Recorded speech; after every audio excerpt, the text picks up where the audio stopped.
ọ sị na onye nwanne ya nọ n'ụzọ ma ụra ada atụ ya n'ife oriri ada agụ ya na-eme nwata ka emere ibi ya obi dị ya mma. Ya Okwuluora Ndi Igbo asị ka nkene gị maka vidio gị nkiri n'ụtụtụ a kirisie ya anya mmiri agba n'ilu. Okwu ikwuru maka Maazị Nnamdi Kanu. O tego ụfọdụ ndị mmadụ kwere maka Maazị Nnamdi Kanu. Everybody na-ekwu ya ma onye ukwu ma onye nta. Mana ebe nsi isi ka nkene gị bụ otu isi ikune kpọba mmadụ afa maka ihe a na-esere mụ na ndị Igbo. Ịkpọsa ndị gọvanọ ịkpọwa ndị ụka maka na ndị abụ na be anyị adịghị mma. Wee sị ka m gaa ọlụ gị ọfọ nsị na ihe eji echeta mmadụ n'obodo echefu ka ị mere ha because internet never forget. Nsị na ya adịrị gị na mma ọ ihe a na-ese mụ na afa mkpọ afafa je kpọwalụ m polisi na-agwafe na afa bụ ihe mere na be anyị adịrọ mma.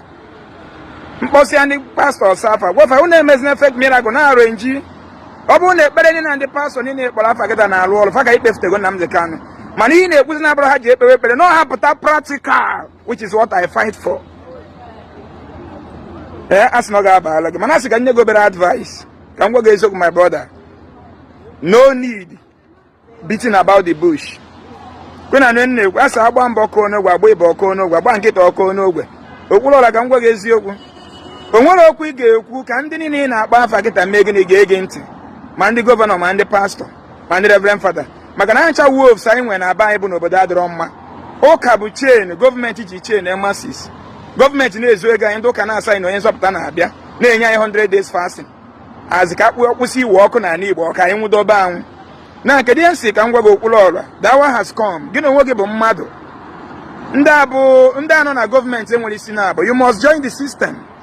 Ị na-anụ ihe na-ekwu ị ga-apụta join na the system ka ihe a na-eme nwee isi join na gọọmenti. Ị na n'ife na-ekwu join na the system.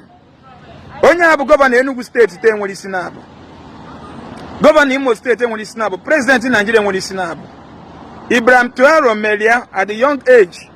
So gịnị ka m na-ekwu asị gị gịnị you should come out and join the system. Also gị tie mkpu from 9 to 100 years my brother ihe na-ekwu dị ka mmiri a na-agba n'okwute. Nigerian pastors and reverend fathers within the politician ori ha na-ezu ụmụ ogbenye ama nkwe ha ma ezigbo ihe chọọ ofu ebe rikpo na politics ka emezibi ihe a iwere the power of government mezibi ya. Nji wee na-enye onye ọbụla advice all the members of omenala bụ ụzọ eziokwu na ndụ join any politics. Join politics obodo PG bụ unu jee contest anụ maka na iwuru PG obodo ị ga-eweta mmepe n'obodo ahụ maka na ịmana nwere mmụọ ya dị ime ya. Enwere any body nọ n'obodo a na-achị anyị mana ụka mana gọọmenti bụ ezigbo mmadụ obi adịrọ a lot of them ji power obi adịrọ ha mma. So Okwuluora biko ana m ayọ gị ndị na-akpa afa bụ gọvanọ ndị na-akpa afa bụ House of Rep ndị na-akpa afa bụ Senator ndị na-akpa afa bụ President fa nwere isi na-abụ na what are you doing? Kedu ihe na-eche? Ị ga-esi ozi ma chọọ ofu party join anụ chọọ ofu political group join na. Ị na-anụ ihe na-ekwu na Nigeria bụ mụ na gị nwe Enugu steeti mụ na gị nwe maka na iwọchị ifu na okwu mụ na gị na-aba sound wego ofu ihe ịghọta na-ekwu maka ịkpọwara ndị ụka afa si ha bịa mee the needful. Iso ha kpewere Nnamdi Kanu ekpere isi ha bịa mee the needful ndị onye nwa ka m na-agwa ha onye memba ha ya barụ ha kpọpụta ya n'ilu ọta ka a tụọrọ ego ka eduji n'ọgwụ na Jizọs anaghị agwọ ya na memba ha na-ekpere ekpere n'idi ha ekpere ịghọtago na memba ha na-enwela ọrụ ha enyezina ha ekpere ka Jizọs nye ha ọrụ. Ha gwawa gọọmenti ka gọọmenti rụọ indọstrị na gọọmenti bụ na-ekreti ọrụ adị n'obodo na nwere Jizọs na-enye ọrụ. Ihe a na-ese mụ na ndị ụka na memba ha na-anwụ na moto accident ha ekpuchizi na okporo ụzọ na ọbara Jizọs na enwere Jizọs na-ekpuchi okporo ụzọ. Ha takụrụwa gọọmenti na gọọmenti rụọ ụzọ dozie system of transportation accidents akwụsị. Si ya na ekpere ha na-ekpe rubbish na ọ ga-arụ ọrụ.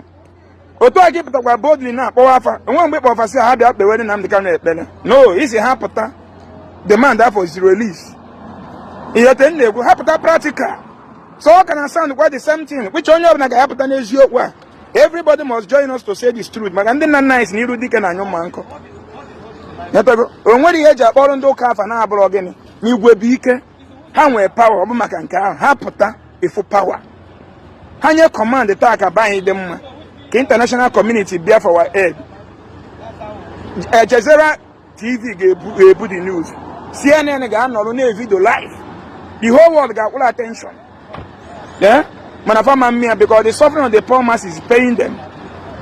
So the seeker, no, there's no work and choke. Oh, yeah, but I put up the wafa.